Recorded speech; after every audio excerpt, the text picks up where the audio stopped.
Continuamos en Notimundo a la Carta. Una opción para mantenerse informado. Con Gisela Bayona.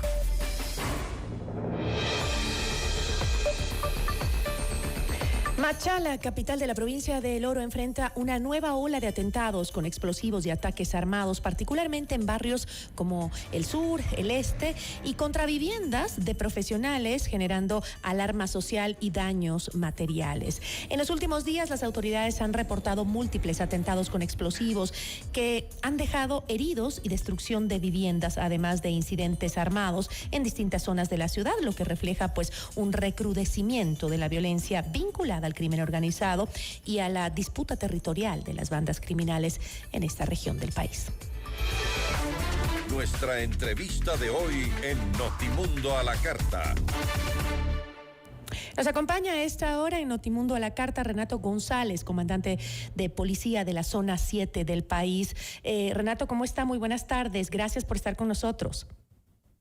Buenas tardes, Gisela, y por su intermedio un saludo cordial a todos quienes nos escuchan y nos miran. Muchísimas gracias, comandante. ¿Cómo describiría usted esta escalada de violencia y qué diferencias hay con respecto a olas anteriores de atentados en esta ciudad? Como un escenario sumamente complejo que tiene una explicación inclusive transnacional. Hay un eje claramente identificado del cartel de Sinaloa con conexiones en Colombia con las disidencias de las FARC en la parte sur de Colombia, norte de Ecuador, y a su vez conectados con los choneros en nuestro país. Y el otro eje es el cartel Jalisco Nueva Generación, aliados con el ELN en el Putumayo colombiano, que viene a ser la sierra y el oriente ecuatoriano, y con conexiones con los lobos en nuestro territorio. En el caso del Oro, esto se agrava porque la organización delictiva de los Lobos hace 2 años tuvo un fraccionamiento con una disidencia denominada Saubox, que son los seguidores de alias Saoco y alias Boxeador. Eso ha implicado un recrudecimiento de la violencia, un incremento de los homicidios intencionales desde aquella fecha y que hasta el momento causa zozobra en este territorio. ¿Hay ya detenciones claves relacionadas con estos hechos? Sí, le puedo mencionar de mi gestión que inició el 16 de enero, es decir, a partir de un mes atrás. Nosotros hemos logrado la detención de algunos líderes importantes de estos grupos delictivos, entre ellos alias Tuti, alias Pío. Se desmanteló también una organización delictiva en Puerto Gelí, que son 7 detenidos que estaban dedicados a la extorsión. Los hemos puesto a conocimiento de las autoridades. Hace 3 días hubo un sicariato en contra de la ciudadana Viviana Cerón, lamentable, porque era producto de extorsión a su esposo, y en manera inmediata nuestras unidades policiales realizaron la detención de los 2 responsables de la motocicleta y del arma utilizada. Es decir, hay productividad policial, pero también hay que comprender que estos niveles de violencia criminal vienen acompañados de este entrenamiento que han tenido de los carteles mexicanos. Justamente esa relación que usted mencionaba de los carteles los carteles internacionales como el de Sinaloa y Jalisco Nueva Generación, que tienen sus tentáculos con bandas organizadas aquí en el país, y usted lo mencionó al inicio como una relación con los actos que están sucediendo justamente en Machala. ¿Cree que ha tenido repercusión en el hecho de la detención y posterior muerte del líder de Jalisco Nueva Generación, el denominado El Mencho? ¿Eso desató un poco más el nivel de violencia entre estos grupos en Machala? Esos efectos los vamos a ver en las próximas semanas, porque hay que diferenciar 2 fenómenos claramente identificables. Uno son los eventos explosivos que tienen por finalidad la extorsión y que se utilizan cantidades pequeñas de explosivos, y otros son los atentados que se han dado en esta semana precisamente en los domicilios de profesionales del derecho que estaban ejerciendo la defensa técnica de alias Saoco, y que en la línea investigativa nosotros lo entendemos es una represalia de este delincuente en virtud de que dichos abogados no pudieron frenar el llamamiento a juicio, la orden de prisión preventiva y también la difusión roja. Y los 2 atentados que se dieron en la noche de ayer estaban relacionados, en cambio, al domicilio de la madre de alias Saoco, que es Edison Delgado, su nombre, y también de una supuesta expareja sentimental o pareja sentimental de este individuo. Entonces, son 2 escenarios completamente distintos. Yeah. Aquí vemos en estos casos ya una presencia mayor de cantidad explosiva y que busca generar un daño a sí mismo de mayor magnitud. Justamente la utilización de estos elementos explosivos por parte de estos grupos criminales en Machala, entonces los están utilizando como para intimidar, para castigar, para enviar un mensaje, más que para controlar el territorio. Están en una pugna entre estos denominados los Lobos y su facción disidente, los Outbox, y buscan controlar el territorio para ejercer presión a la ciudadanía y también para realizar los actos delictivos relacionados fundamentalmente con el narcotráfico, con la minería ilegal y su explotación, con el contrabando y con las extorsiones.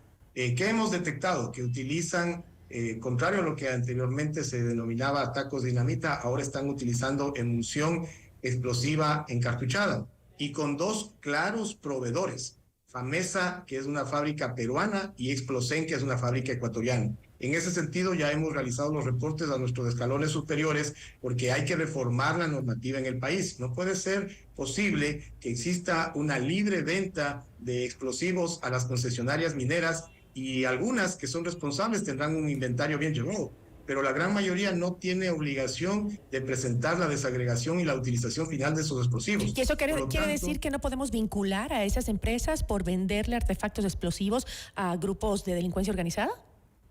Así es, pero tenemos que mejorar como país la trazabilidad, porque estas empresas pueden vender legalmente sus productos, los reciben las concesionarias mineras, pero algo está pasando en el trayecto entre las concesionarias mineras y los productos de extorsión que están siendo víctimas las personas de la ciudadanía y de la población. ¿Pero existe la posibilidad de vincularlas jurídicamente al proceso?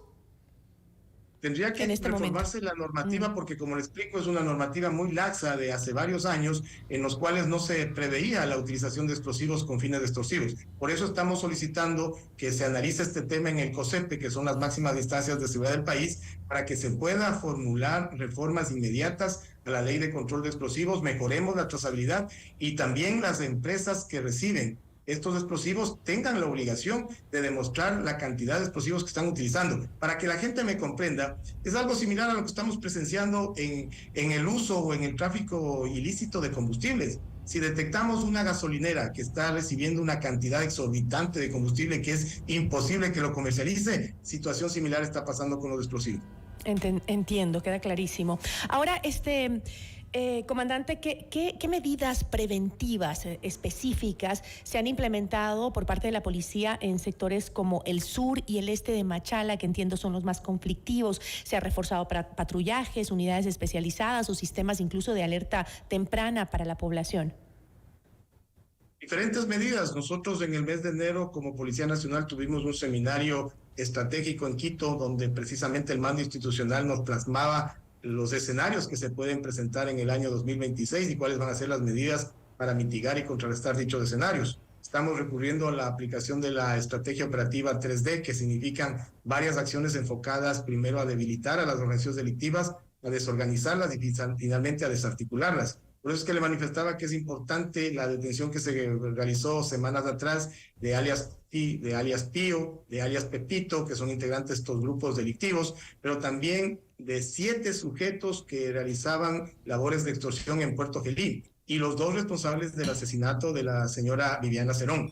Todo ello contribuye a debilitar el campo de acción de estas organizaciones delictivas. Me dirán, ¿y qué más van a hacer? Todo lo que sea necesario. Aquí hay que ser muy claros. El oro está viviendo las consecuencias de un proceso de deterioro de su tejido social de varios años y no existen soluciones mágicas, pero aquí estamos enfrentando la Policía Nacional en conjunto con Fuerzas Armadas. Yo veo aquí una buena predisposición de las autoridades locales también para sumarse a la lucha, porque la seguridad ciudadana la hacemos todos. La Policía Nacional es apenas el principal actor de la seguridad ciudadana, pero se requiere el concurso de autoridades locales, de la organización civil, de la sociedad, de las organizaciones no gubernamentales. Es decir, nosotros estamos dando la contribución para que se recupere el tejido social. Le doy un ejemplo. En Puerto Bolívar, desde hace varios años, hay casas abandonadas. Bueno, ayer procedimos al derrocamiento de 5 casas abandonadas. Hemos retirado 67 cámaras de vigilancia que estaban siendo utilizadas por estos grupos delictivos. Está pendiente también el derrocamiento de una garita de vigilancia de 3 metros que la habían construido hace 3 años en el sector de Las Cates. Es decir, a veces la ciudadanía también cae ya en esa laxitud, en normalizar conductas que no son normales, como por ejemplo la adoración a la Santa Muerte. Nos encontramos en una cevichería Titanic, un altar de la Santa Muerte en plena acera, y los ciudadanos machaleños ya lo estaban asimilando como es que es algo normal. No, señores, no es normal.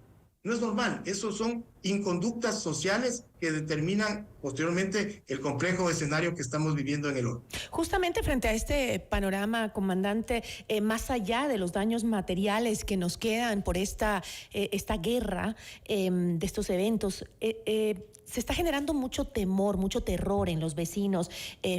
También del impacto económico, obvio que afecta, pero el miedo, ¿cómo está actuando la policía para justamente reducir ese sentimiento de terror, de miedo frente a lo que pasa? Porque sí, yo entiendo su punto con decir, bueno, la gente se está acostumbrando, ven esto como normal y no es normal, pero también ahí hay un ingrediente clave, que es el miedo.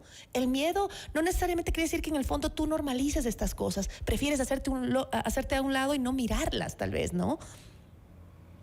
Claro, esos son efectos sociológicos muy normales en cualquier población.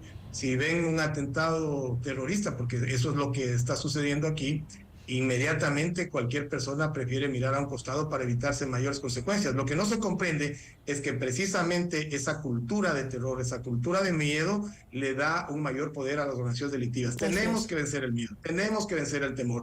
Van a existir víctimas, obviamente, y de hecho ha sucedido con los integrantes de nuestras propias filas y seguirá ocurriendo. Pero lo peor que podemos hacer es caer en la inacción. Y eso por parte de la Policía Nacional, se lo garantizo, Gisela, no va a suceder. Yo estoy comandando a 2.200 policías aquí en la provincia del Oro, pero además soy el comandante de las 3 provincias, de Zamora, Chinchipe y de Loja, y tenemos constante movimiento de personal para reforzar la labor aquí en la provincia del Oro, que es el escenario más complicado que tenemos en este territorio. En cuanto al tema de inteligencia, de tecnología, ¿qué papel juegan estas herramientas en la policía? ¿Tenemos esa capacidad? ¿Hemos mejorado? Porque vemos que cada vez se especializan más los terroristas, los grupos de delincuencia organizada. ¿Cómo estamos nosotros por parte de la policía? Siempre habrá espacio para mejorar, pero recordemos que la Policía Nacional tiene unidades especializadas con muy altos rendimientos, como por ejemplo la UNACE. Capturamos también a extorsionadores en el sector de Zaruma y en el sector de Pasaje. Esto nos da la pauta de que cuando existe el apoyo y la comprensión y también los recursos necesarios, porque hay que ser claros, vivimos en un país que tiene un déficit financiero arrastrado desde hace varios años atrás, pero es importante también que se canalicen los recursos, sobre todo a estos 2 aspectos, al área investigativa y al área de inteligencia. En el caso del eje preventivo, los policías tienen un campo de acción que llega precisamente a la prevención del delito, pero no más allá. Este tipo de crimen organizado no lo vamos a combatir únicamente con el personal uniformado. Esto tiene que ser abocado, y así lo está haciendo la Policía Nacional a través de sus unidades de inteligencia y de investigación.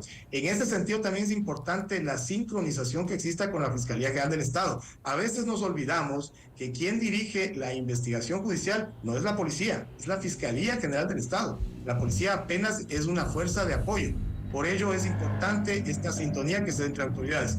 Nosotros estamos muy satisfechos de la presencia del fiscal provincial del Oro, quien nos ha manifestado un total apoyo. De hecho, como le había manifestado, él también está recientemente incorporado a estas funciones y nos ha dado el compromiso de que va a estar muy atento a estos casos de connotación social, porque se constituyen en el ejemplo a seguir. No necesitamos en el Ecuador más penas, es decir, mayores penalidades.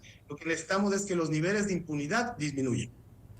Así es, creo que eso es en este momento lo más importante, ¿no? Pero ¿cómo ve usted la situación, ya para cerrar, de seguridad en Machala de aquí a 6 meses? ¿Vamos a tener resultados efectivos que puedan ser medibles?